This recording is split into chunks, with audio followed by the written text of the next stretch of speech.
BingX, a trusted global crypto exchange. Trade spot, futures, or copy top traders easily.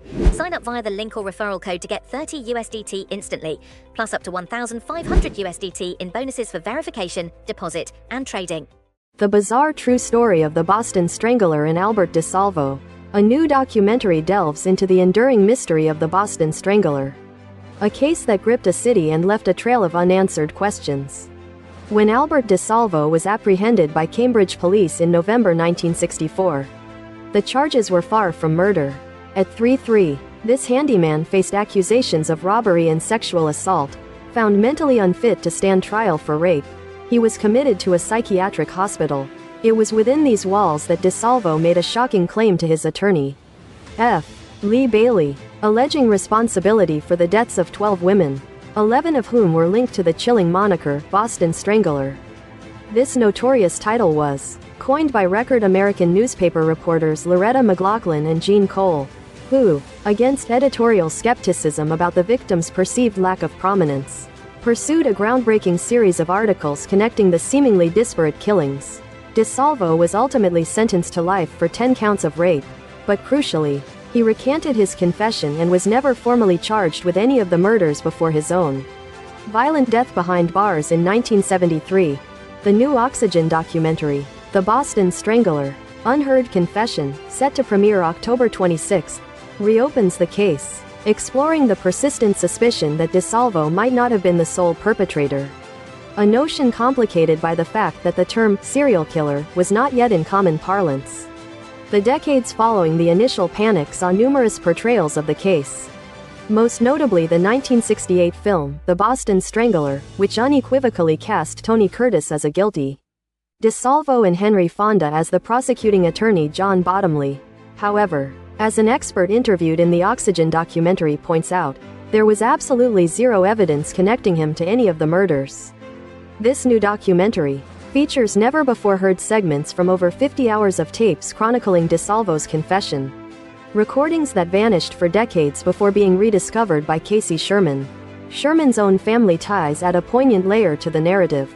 His aunt, Mary Sullivan, a 19-year-old when she was found murdered in her Beacon Hill apartment on January 4, 1964, is historically recognized as the Boston Strangler's final victim. Sherman, author of A Rose for Mary, The Hunt for the Real Boston Strangler, and Search for the Strangler, My Hunt for Boston's Most Notorious Killer, expresses in the documentary that his mother always harbored doubts about Albert DeSalvo's confession, and he now understands the reasons behind the Boston Police Department's initial reluctance to release further details from the tapes. Despite this, Mary Sullivan's murder remains the only one of the alleged Boston Strangler killings to be definitively linked to DeSalvo through forensic evidence. Authorities may consider the case closed, but it continues to spark debate and inquiry to this day. The origins of the Boston Strangler's terror can be traced back to the summer of 1962.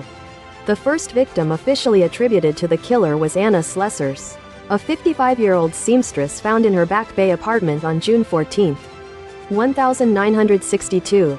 Her son discovered her, initially assuming suicide due to the bathrobe tie around her neck.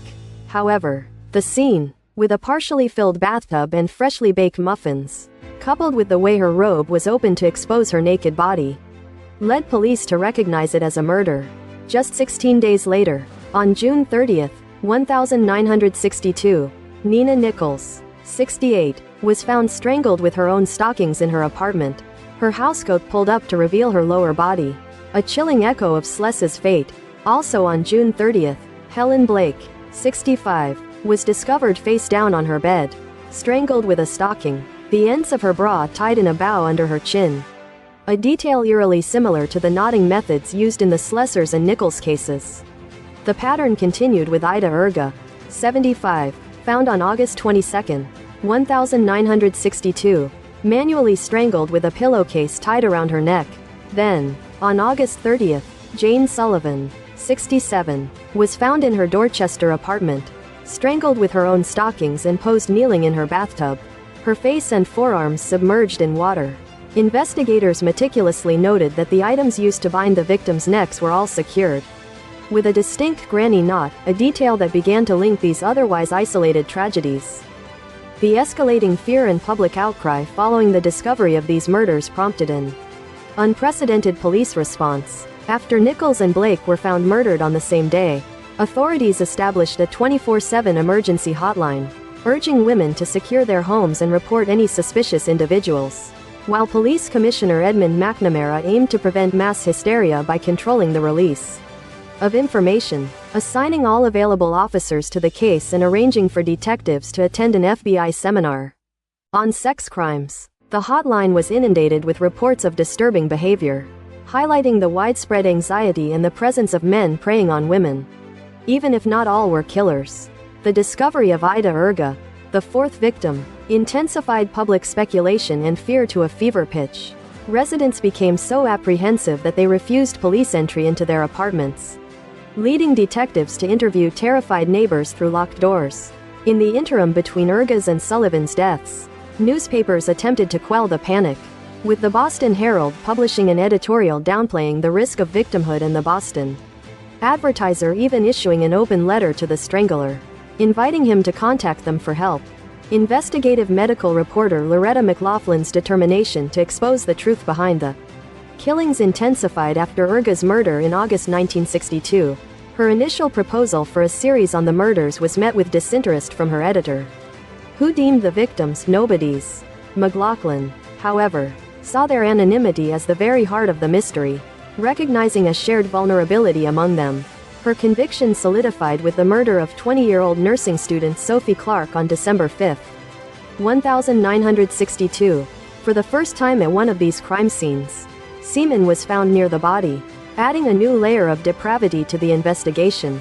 The grim tally continued on December 31 with the murder of Patricia Bissett, 23, found tucked into bed, a stocking and silk blouse knotted around her neck. It was after Bissett's murder that McLaughlin and her colleague Jean Cole were finally assigned to the story. Unlike many within the police department, including the commissioner, they grew increasingly convinced that a single perpetrator was responsible for this terrifying spree. The list of victims attributed to the Boston Strangler continued to grow. In May 1963, Beverly Simmons, a 23-year-old graduate student, was found stabbed 22 times in her Cambridge apartment, with stockings knotted around her neck and a sequin-studded silk scarf used as a cruel adornment. Evelyn Corbin, 58, was discovered in her Salem apartment in September 1963, strangled with stockings, her mouth stuffed with underwear, and another pair of stockings tied in a bow around her ankle. Joanne Graff, 23, was raped and strangled in her Lawrence apartment on November 23, 1963, mere hours after the assassination of President John F. Kennedy. She too was strangled with stockings tied in a floppy bow, and she bore bite marks on her left breast, the final victim in this harrowing sequence. 19-year-old Mary Sullivan was found in her Beacon Hill apartment on January 4, 1964. Her murder, as described by Frank, multiplied all the horror of the 10 strangulations that preceded hers with the familiar calling cards of a stocking around her neck and a pink silk scarf tied in a large bow. The investigation took a significant turn on October 27, 1964, when a 20-year-old newlywed reported being tied up and sexually assaulted in her Cambridge apartment.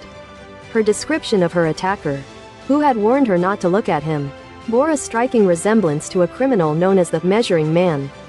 This individual was identified as Albert DeSalvo, a married father of 2 with a prior record for attempted breaking and entering, an assault and battery. DeSalvo's modus operandi involved posing as a modeling agent to gain entry into women's homes under the guise of taking their measurements. The Measuring Man had been released from prison in April 1962. Just 2 months before the strangling murders began, DeSalvo, now 33, was arrested on November 3, 1964. For the October 27 assault, he pleaded not guilty and was released on bail.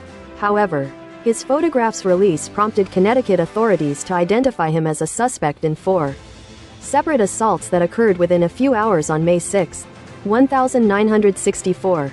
This led to his second arrest on November 5. DeSalvo initially refused to speak until his wife arrived, at which point he admitted to his wife, under police observation, that he had done some very bad things with women, but adamantly denied killing anyone. His wife, Unheard DeSalvo, reportedly unsurprised, urged him to confess fully.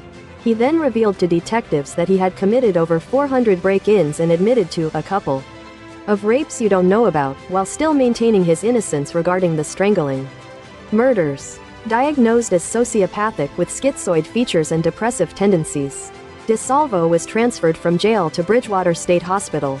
Declared incompetent to stand trial for the rapes, he was committed to the psychiatric facility on February 4, 1965.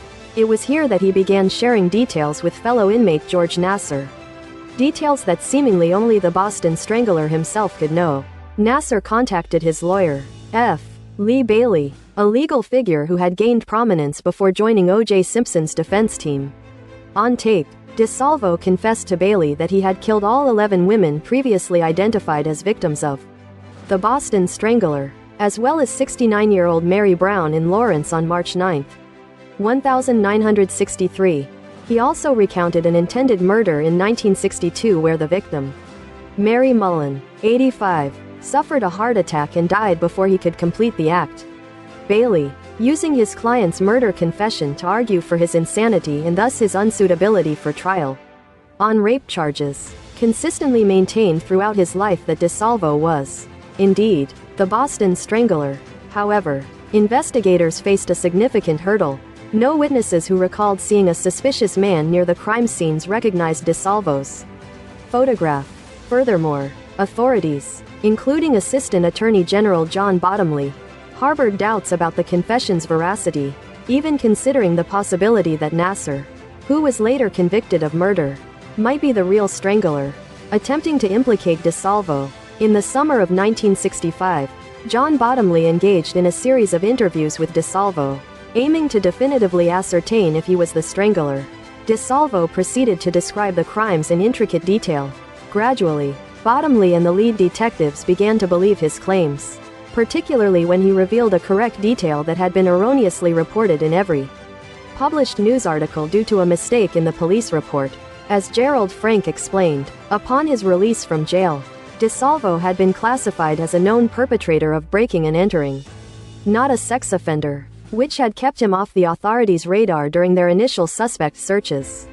While some of DeSalvo's statements over the course of more than 50 hours of interviews, totaling 2,000 pages of transcripts, were unprovable, a significant majority of the details he provided were verifiable. On June 30, 1966, DeSalvo was found competent to stand trial for the Green Man rapes, a moniker given because victims remembered their attacker wearing green work pants. Despite pleading not guilty and Bailey's insistence on his client's insanity, DeSalvo was convicted of 10 counts of rape and armed robbery, receiving a life sentence on January 18, 1967. Massachusetts has burned another witch, Bailey famously declared to reporters following the verdict, placing blame not on the jury, but on the law itself. DeSalvo's time in prison was marked by an escape on February 24 with 2 other inmates.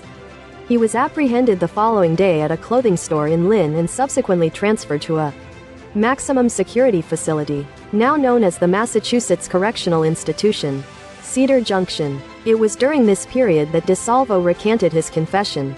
He was ultimately stabbed to death by a fellow inmate in the prison infirmary on November 25, 1973, never having been officially charged with any of the Boston Strangler killings. Despite the lack of formal charges for the murders, authorities continue to maintain that Albert DeSalvo was the Boston Strangler. In July 2013, the announcement of recovered familial DNA evidence linking DeSalvo to the 1964 murder of Mary Sullivan marked a significant turning point. DeSalvo's remains were exhumed to confirm these findings, with authorities asserting a statistically infinitesimal chance of the DNA belonging to someone else. This forensic evidence provided the first concrete support for DeSalvo's confession. At a press conference announcing the findings, Suffolk County District Attorney Daniel Conley acknowledged the ongoing skepticism and controversy surrounding the confession, admitting the lack of a definitive consensus that DeSalvo was the sole perpetrator, and emphasizing that the DNA evidence only conclusively linked him to one victim. whose nephew had himself authored a book proposing the existence of multiple killers. Then State Attorney General Martha Coakley expressed hope that this revelation would bring some measure of finality to Mary Sullivan's family, stating, "This leaves no doubt that Albert DeSalvo was responsible for the brutal murder of Mary Sullivan, and most likely that he was responsible for the horrific murders of the other women he confessed to killing." The premiere of The Boston Strangler, Unheard Confession on Oxygen True Crime on Sunday, October